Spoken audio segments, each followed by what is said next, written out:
بەڵێترم ڕۆژانە بابەتی گەرمی ناوەندە نێودەوڵەتی و کۆڕە دیبلۆماسیەکان ڕووداوەکانی ئەم دوایی سووریایە بە تایبەتی کە وڵاتانی کەنداویش بۆ چوونی جیاوازیان سەبارەت بە دۆخی سووریا و کاریگەری لەسەر کۆی پێشهاتوو و کێشەکانی ناوچەکە هەیە. لەسەرم بابەتە لەگەڵ میوانەکەم قسە دەکەم بەڕێز دکتۆر محەممەد عەرەب سەرۆکی سنتەری عەرەبی بۆ شرۆڤە و چاودێری ورد لە مەنگەلۆرۆی هندستانەوە لەگەڵم دەبێت. دکتۆر محەممەد سپاس کە لەگەڵ کوردستان 24 خوێندنەوەتان بۆ ئەم ڕووداوانەی سووریا چییە؟ پێتان وایە ئیتر ئەم شەڕە بەرەو کوێ دەڕوات؟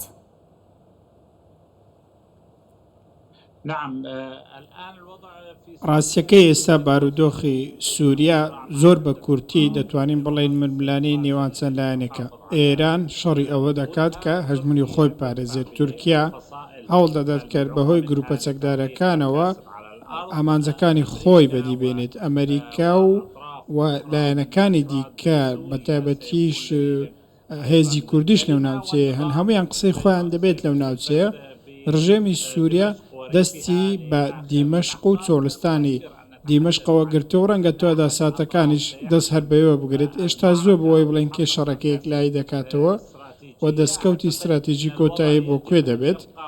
پێم وایە بارودۆخەکە بەم شێوەیە بە هەڵپە سێدراوی دەمێنێتەوە بۆ ماوەیەک تاکو هەر لایەک دەردەکەوێت کە چیان لە دەستدا بیرمان نەچێ سووریا زیاتر لە هێزێکی کاریگەری لێ ئەمریکا، ئیسرائیل، تورکیا، ئێران چەند لایەنێکی دیکەش لەوێدا هەن. ڕەنگە ئەوەی کە زۆر گرنگ بێت بۆ ئێمە جەختکردنەوەی لەوەی کە ئەو لایەنانەی لە نێو سووریادان و ئەو لایەنە ئێستا شەڕ دەکەن بە تایبەتی ئەوانەی کە بیانین وە سنووریان بڕیوە بە ئاراستەی عێراقدا ئەو ژمارەیە نییە کە حکوومەتی عێراق ڕایگەیاندووە، چونکە زیاتر لە 4000 کەس هاتوون و ئەو ژمارەی حکوومەتی عێراقی ڕایگەیاندووە باسیرەوەش نەکردووە کە سووری و بیانیشی تێدایە، چونکە ئەفغانی و ئێرانی و کەسانی دیکەشی تێدایە.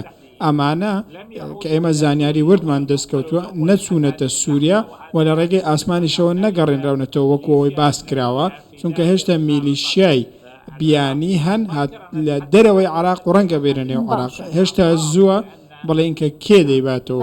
زۆر باشە دکتۆر، پێتان وایە بۆ چوونی وڵاتانی کەندا و سەبارەت بەم ئاڵۆزیانی سووریا چییە؟ و نیگەرانیەکانی وڵاتانی کەندا و لە دۆخی ئێستا کە هاتۆتە ئاراوە چی دەبێت؟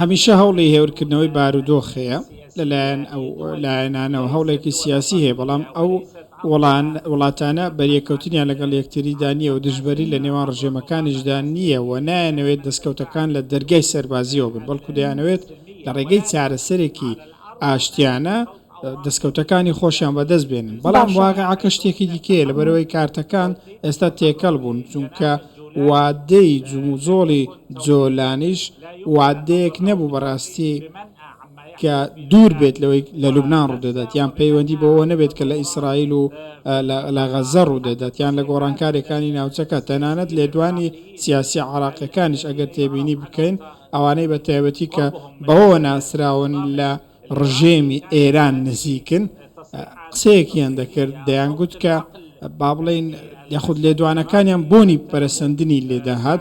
ئەم دیمەنەی عێراقی کە ئەو هەڵوێستەی ئەمڕۆ بینیمان کە سەرۆک بارزانی و مقتەدا سەدر ئەمانە باسییان کرد، هەڵوێستێک بوو کە داوایان کرد دەسوێردان لە کاروبارەکان نەکرێ و عێراق بپارێزرێت.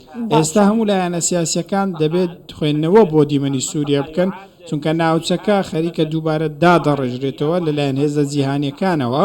هەندێک لایەنی نوێش هاتوونەتە نێو هاوکێشەی سیاسیەوە. عێراق ئەوەی پێویستێتی من پێم وایە خۆی بە دوور بگرێت لە دەسوەردانی ڕاستەوخۆ. باشە، بەڕێزت ئاماژە بەوە دەکەی کە ناوچەکە خەریکە دادەڕێژرێتەوە لە ڕێگەی کارکتەرە سەرەکیەکان وڵاتانی زلهێزەوە. ئەم داڕشتنە نوێ، ئەم نەخشە نوێیە کە قەرارە لە ڕۆژهەڵاتی ناوەڕاست بێتە ئاراوە بە چ شێوازێک دەبێت؟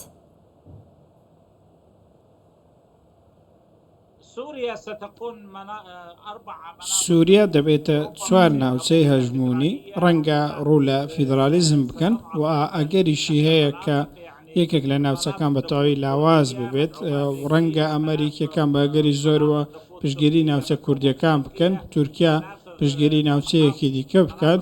ئەو ناوچانەی کە ناوچەی تەقلیدین لە دەستی ئێران دەمێنەوە بەشێک لە ناوچەکانیش لە خاڵی چوارەم لە دەستی رووسیا دەمێننەوە. تەنانەت ڕژێمی سووریاش ئەمڕۆ داوای لێکردووە کە خۆی لە هاوپەیمانەتیەکان یەکلایی بکاتەوە. لەگەڵ کێ دەبێت؟ ڕووس و ئێرانیەکان، لەبەرەوەی ئێستا ئێرانی و ڕووسیەکانیش ئەو گوڕوتینیان پێوە دیار نییە وەک لە ڕووداوەکانی پێشووتر بەدیمان دەکرد. بۆیە کاتێک بە شێوەیەکی مەیدانی چاودێری بارودۆخەکە دەکەیت، تێبینی ئەوە دەکەیت ئەگێری دەسوەردانی ئیسرائیل لە هەندێک ناوچەی سنووری خۆی لەگەڵ سووریا هەیە.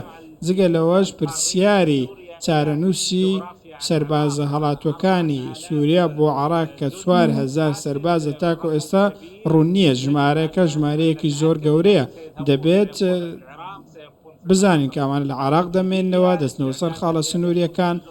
پلانێکی دیکە هەیە، دەیانەوێت بن بە شێک لە شەڕی داهاتوو یاخود دەگەڕێنرێنەوە دیمەشق. تاکو ئەم ساتە یەک سەربازیش لە عێراق نەبردرەوەتە سووریا، ئەوانەی کە ئەمڕۆ هاتوونەتە نێو عێراق بەو واتایی کە 4000 سەرباز و 4000 شەڕکەری سوپای میلیشیا و ڕژێم و ئەفغانی و ئێرانی و عێراقی و سووری هاتوونەتە نێو عێراق. من جەخت لەوە دەکەمەوە زۆر زووە قسە لەبارەی یەکلاکردنەوەی هاوکێشەی سووریا بکەین لە بەرژەوەندی لایەنێک. بەڵام هەموو دنیا لە گفتوگۆی سیاسیدایە و لە ماوەی داهاتوودا دەردەکەوێت. دکتۆر محەممەد، چارەسەری سیاسی بۆ پرسی سووریا ئێستا دەرفەتی ماوە گەڕانەوە بۆ ڕێککەوتنانی پێشووتر کراوەکو ئاستانە و جنێف؟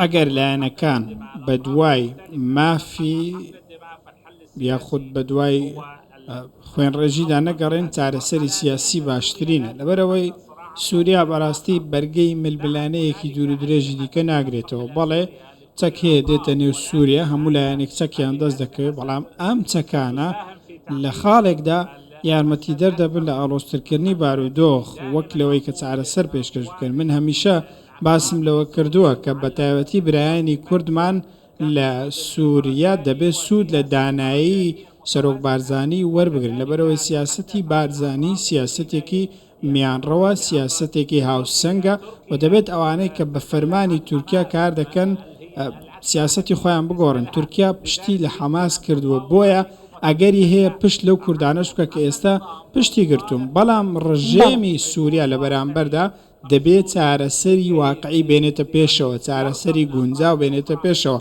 تاکو لایەنەکانی دیکەش بێنە پێشەوە بۆ بابڵێن ئاشتی و پلانێکی ئاشتی درێژ بکەن تا زووتر بەو چارەسەر بچن باشترە. لەبەرەوەی سووریا بۆ خۆی هیلاکی جەنگە، دەیەک زیاترە بەدەست جەنگەوە دەناڵێنێت.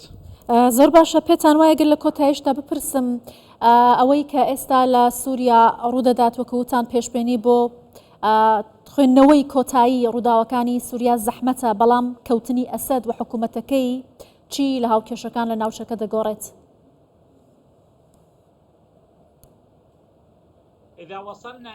ئەگەر بێت و بگەینە ئەو قۆناغی کە بەشار ئەسەد بکەوێت یا خۆت بەڵێن ڕژێمی سووریا کۆتایی بێت و ئەو ناوچانە لەدەست بدات کە ئێستا هەژمونی تێدا هەیە بە تایبەتی لە بەرژەوەندی لایەنەکانی دیکە، لەو ساتە لایەنەکانی دیکە لەگەڵ یەکتری دەکەونە شەڕەوە، لەبەرەوەی ئەمانە هاوپەیمان نین وها لەسەر هەموو شتەکانیش لەسەر هەموو دۆسیەکان کۆکنین لەگەڵ یەکتری.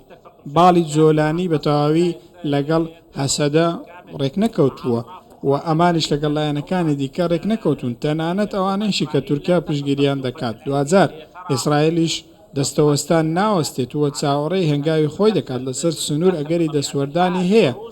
دەسوەردانەکەشی جێگەی دڵنیاییە. ڕووسیاش ئامادە نابێت کە پێگەی دەریایی خۆی لەو ناوچەیە بدۆڕێنێت. ئێران ئامادە نابێت هەژمونی کۆتایی بێت. کەواتە زۆرێک لە پرچەکردن و ئامادەکاری بۆ شەڕێکی گەورە لە دیمەشق هەیە.